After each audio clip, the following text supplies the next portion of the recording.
많은 세리와 죄인들이 말씀을 들으러 가까이 나오. 예수님께 말씀을 들으러 온 거예요. 지금 그 세상에서 따돌림 받는 사람들이 온 거예요.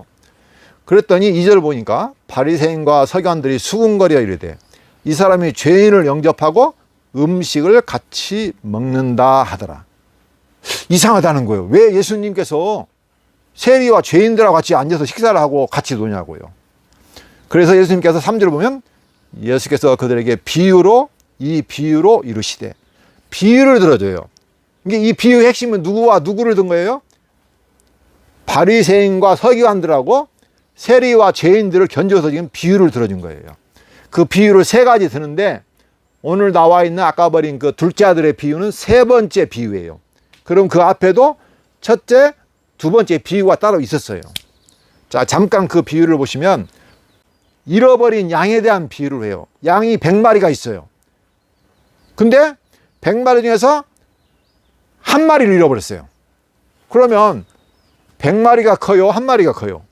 1마리가 커요? 아니죠. 99마리가 있으니까 됐잖아요. 1마리 잃어버려도 상관없잖아요. 그런데 그게 아니에요. 너희 중에 어떤 사람이 양 100마리가 있는데 그 중에 하나를 잃으면 양 99마리를 들여두고 그 잃은 것을 찾아내기까지 찾아내지 아니하겠느냐. 또 찾아낸즉 즐거워 어깨에 메고 집에 와서 그 벗과 이웃을 불러 모으고 말하되 나와 함께 즐기자 나의 잃은 양을 찾아내었노라 하리라. 그러니까 잃어버린 1마리 양이 그만큼 중요하다는 거예요. 자, 2번째 비유는 뭐냐면은 돈을 잃어버렸어요. 잃은 드라크마. 두 번째 비유를 보면은 어떤 여자가 10 드라크마가 있어요. 드라크마는 그 당시 화폐의 단위예요. 자, 10 드라크마라는 돈이 있었는데 하나를 잃어버렸어요. 10 중에 하나가 별거 아닌 것처럼 보이잖아요. 근데 등불을 켜고 집을 쓰며 찾아내기까지 부지런히 찾지 아니하겠느냐. 또 찾아낸즉 벗과 이웃을 불러 모으고 말하되 나와 함께 즐기자. 이런 드라크마를 찾아내었노라 하리라.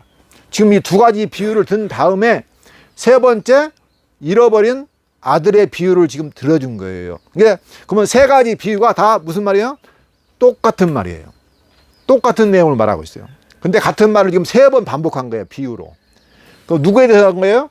바리새인과 서기관들. 당시에 사람들로부터 칭찬받고 의롭다 하는 사람들하고 당시에 사람들이 비난하고 가까이 앉는 세리와 죄인들과 비유를 들어준 거예요. 그러면 예수님은 누구를 좋아해요? 잃어버린 사람, 잃어버린 양, 잃어버린 드라크마, 잃어버린 아들. 그렇죠? 근데 결론은 다 똑같아요. 다 즐거워하고 기뻐한다고 나와 있어요. 다시 볼까요? 자, 15장 7절. 잃어버린 양 1마리.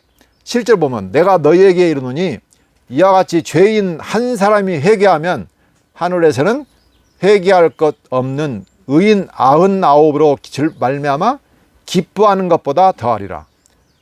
나와 있죠? 죄인 한 사람이 회개해서 돌아와요. 내가 찾아냈어 다시. 그러면 하늘에서는 회개할 것 없는 의인, 착한 사람 99으로 말미암아 기뻐하는 것보다 더 크다는 거예요. 1마리가. 그렇죠? 아까 10 드라크마 마찬가지입니다. 그 결론을 보시면 15장 10절. 내가 너희에게 이르노니 이와 같이 죄인 한 사람이 회개하면 하나님의 사자들 앞에 기쁨이 되느니라. 전부 다 결론이 기쁘다고 그러잖아요. 한 사람이 회개하고 돌아오면 기쁘다는 거예요. 그리고 아까 읽었지만 15장 31절 마지막 절. 잃어버린 아들이 돌아왔을 때 뭐라고 하냐면 이 내 동생은 죽었다가 살아났으며 내가 잃었다가 얻었기로 우리가 즐거워하고 기뻐하는 것이 마땅하다. 예. 사람들이 생각하는 것하고 예수님이 말하는 것하고는 전혀 달라요. 그래서 하나님이 그러면 가장 기뻐하시는 것은 뭐냐? 우리가 세상에서 착하게 살고 의롭게 살고 성공하고 사람들에게 인정받고 그걸 원하시는 게 아니라는 거예요. 뭘 원하냐면 우리가 내가 죄인이라는 것을 깨닫고 그러니까 아버지 아를 따라서 막 탕진하고 놀았잖아요. 그래서 깨달았잖아요. 아버지요, 내가 죄인입니다. 얘는 아버지 아들 자격이 없습니다. 이렇게 고백하고 왔잖아요. 그러니까 내가 죄인이구나. 하나님 앞에 내가 갈 수 없는 존재구나. 내가 아무것도 아닌 존재구나. 소망이 없는 존재구나. 그냥 하나님 아버지 앞에 가서 죄를 고백하고 아버지, 제가 아버지 앞에 왔습니다. 나는 이제 종이라도 쳐주세요. 이렇게. 그렇게 왔을 때에 다시 말하면 아버지께로 나는 아버지밖에 없습니다 하고 아버지께로 돌아왔을 때 그게 회개입니다. 하나님 아버지밖에는 내게 소망이 없습니다 하고 돌아왔을 때에 하나님이 가장 기뻐하신다고요. 내가 뭘 잘해서 기뻐하는 것이 아니라고요. 예.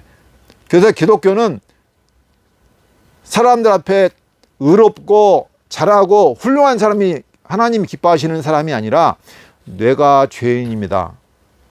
나는 하나님의 은혜가 아니면 살 수 없습니다라고 고백하는 사람이 하나님이 찾는 사람이라고요.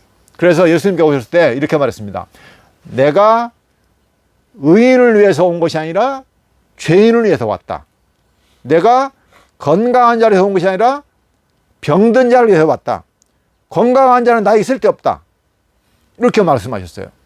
그리고 부자도 필요 없다. 나는 가난한 자를 찾으러 왔다. 이렇게 말씀하셨어요. 그래서 오늘 비유가 바로 잃어버린 양에 대한 그 비유입니다.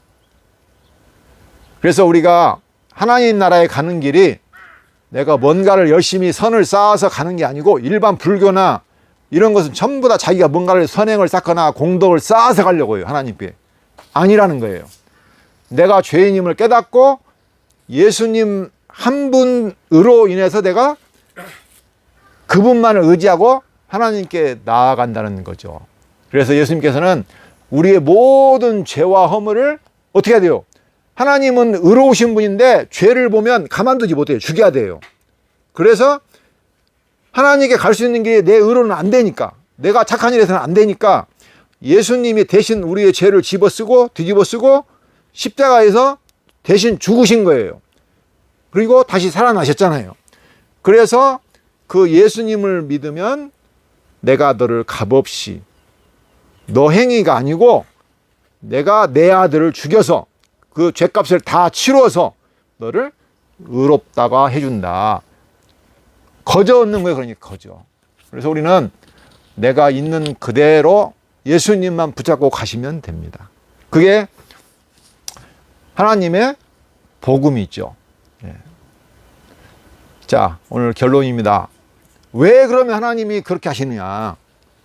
왜 그렇게 죄인들, 세리와 창기들, 세상에서는 버림받고 아무런 의가 없는 사람들, 하나님 앞에 고개를 들지 못하고 땅을 쳐다봐야 되는 사람들을 왜 예수 그를 통해서 하나님께서 공짜로, 거저, 값없이, 은혜로 사랑해서 아들 삼아 주시는가?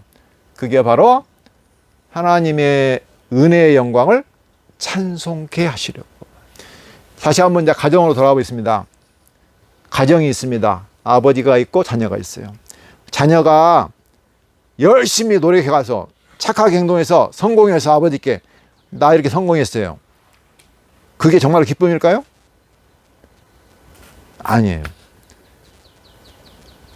진정한 아버지가 기뻐하는 것은 자녀가 아무것이 한 것이 없어도 있는 그대로 아버지의 은혜입니다.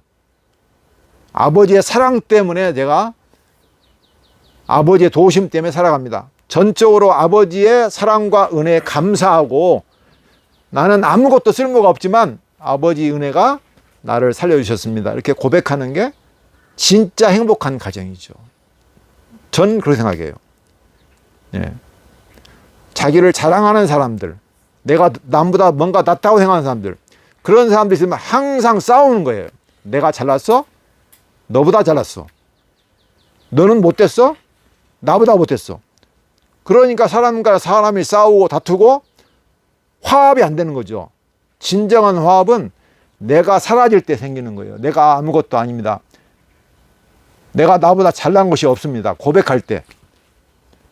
그래서 하나님께서 우리를 죄 가운데 가두신 거죠. 예. 그걸 이해하면 우리는 하나님의, 그걸 뭐라고 하냐면 하나님의 은혜라고도 하고 하나님의 사랑이라고도 하고 하나님의 긍휼이라고도 하고 하나님이 측은히 여기신다. 하나님이 나를 왜 이렇게 사랑하셨느냐? 그냥 사랑하신 거예요. 내가 한 것이 없어도 불쌍히 여기시는 거예요. 그게 긍휼입니다. 자, 기도하고 오늘 말씀을 마치도록 하겠습니다. 한 가정에서 아버지의 기쁨이 무엇인지, 더불어 하나님 나라에서 하나님 아버지가 가장 즐거워하고 기뻐하시는 것이 무엇인지 오늘 저희가 말씀을 통해서 깨달았습니다. 그 복음 안으로 들어가려면 내가 얼마나 죄인이고 누구를 정죄하거나 판단할 수 있는 존재가 아니라는 것, 아무것도 아닌 존재라는 것을 깨달아 죄인됨을 고백하는 것이 먼저라는 것을 다시 한번 깨닫게 됩니다. 나의 죄를 고백하고 예수 그리스도의 죽으심과 부활 외에는 방법이 없다는 것을 깨닫고 그 안에서 거저 주신, 은혜로 주신 하나님의 영원한 생명, 아들의 권세를 찬양하는 저희들에게 인도하여 주시옵소서. 감사하고 예수 그리스도 이름으로 기도합니다. 아멘.